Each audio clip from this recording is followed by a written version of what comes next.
Behind the Shades.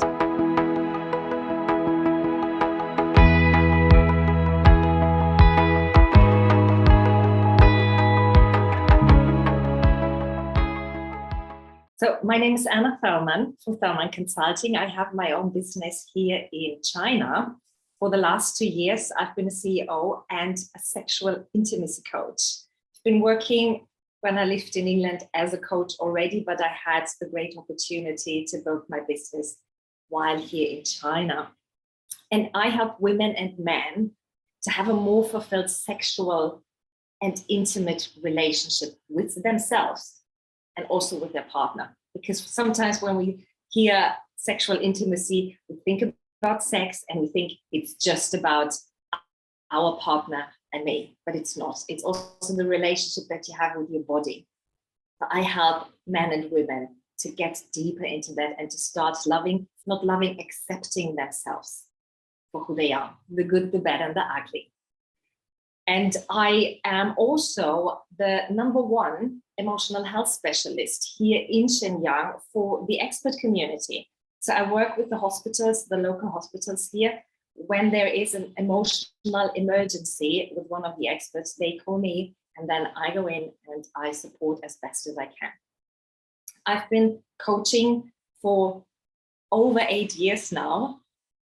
I'm still loving it.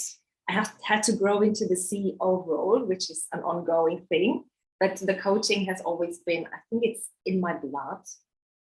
I was born for it, and I'm just learning more and more about people, about how I can help them and how our mind works and how much our mind is actually affecting our lives, which we tend to forget, particularly when it comes to sexual intimacy. We think, oh, that's just the body.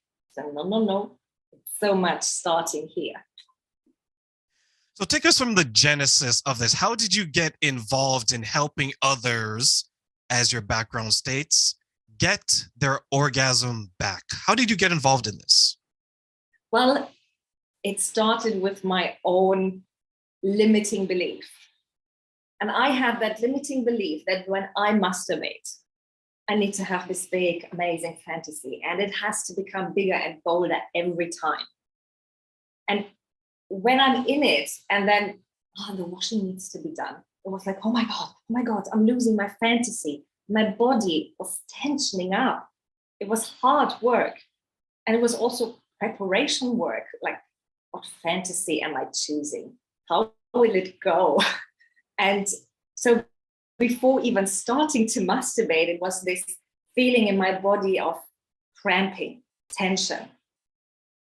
And after I had my orgasm, which was like, I need to get my orgasm, it was this, I need to do this like a chore, like I need to end this task, or I need to fulfill this task. It was more like that. And when I had the orgasm, it was like, I was more released from the cramping, from the tension, that was gone, instead of just feeling my body tingling and having that release. And I thought it was this typical, you have a shower, you come out of the shower and think, wow, all of these tools that I use with my clients in every part of their lives, they're working so brilliantly. Why wouldn't they work in the bedroom? Why wouldn't they work for me?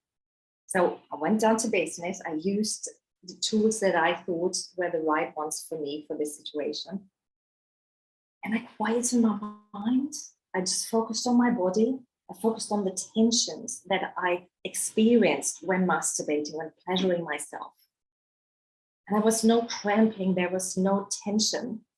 And I had an orgasm from toes to ear all the way through. And it was amazing.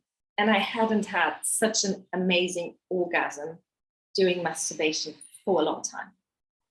And that was the moment where I thought, this needs to be shared. People need to know that it can be that easy to have pleasurable sexual activities, pleasurable orgasms, without the big fantasy, without the big actions, just simply by focusing on the body. Is that one of the reasons why we should engage in that type of self-pleasure, because it gives us an opportunity to learn about our bodies, learn the type of touch that we want, and it allows us to better understand our bodies. So if we are looking to pleasure or make pleasure with our partner, we understand ourselves and what we like and what we don't like a lot better. Yes, definitely. So masturbation has many benefits. Of course, you get to know your body, you know what do you like, how does it feel. But even though you know what you like for a woman, as a woman, we forget that we have our vagina is about 10 centimeters. It's just an area of pleasure, all of it, even inside of it.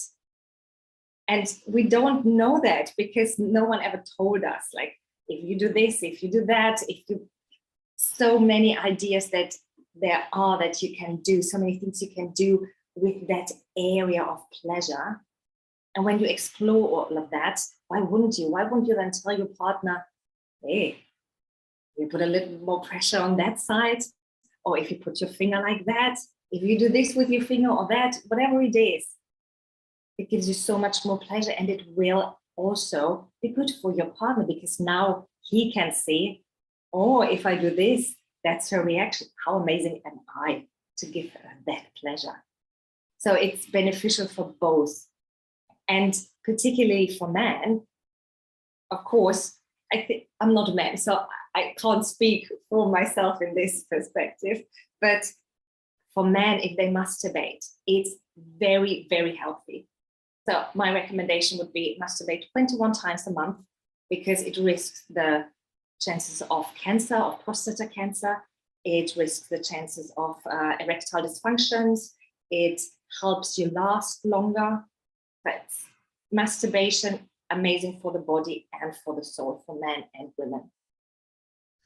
When you said 21 times a month, I almost had a heart attack because I'm thinking, what? To me, it seems like a lot, right? I'm trying to get it down to zero, but but it definitely does seem like a lot on the surface level. But when you highlight it and you mention, hey, this is an opportunity for you to learn about your body, for you to understand your body.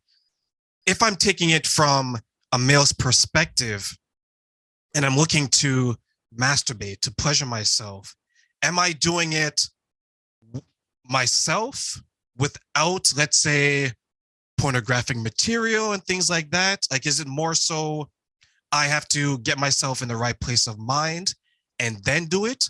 Or do you recommend that I should be watching those types of movies and accessories to get myself in the mood and then continue forward with the self-pleasure?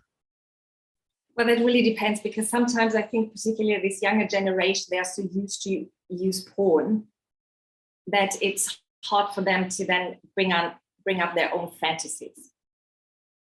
So when you see this porn, how these people in porn react, you also assume that this is how you need to do sex. This is how it has to happen. This is what you do with your partner. So you create this fantasy, this illusion of how intimacy looks like. And the other thing is also when you masturbate, a guy told me this, he was masturbating to pornography and he did it in secret. So it was always this, I have to do it quick, I have to come quickly. That means you train yourself to come quickly. You train yourself, like I did train my body to get into that tension. So you train yourself to be also tense and have this anxiety maybe inside you while you masturbate. And that's how your sex life then probably turns out, because you just train yourself to do it that way. You think that is, or your body thinks, well, this is the way we need to do it. So when I have sex with my partner, oh yeah, anxiety. Oh, I need to be quick. No one can see me. So I would suggest not to use pornography. Maybe use it to get in the mood, but while you masturbate, turn it off, turn it around, look away, and just focus on the sensations of your body, because the penis, it's such a sensitive organ, such a sensitive muscle. You have so many feelings on there. So just experience what that feels and how good it is, because you can then also know and get to know your body and say to your partner, if she helps you, gives you a hand job, you can say, well, if you do it that way, much, much better for me. Then it makes me feel like this. So my recommendation would be get porn as if you need it to get into the fantasy, but to actually for the masturbation. So don't use it.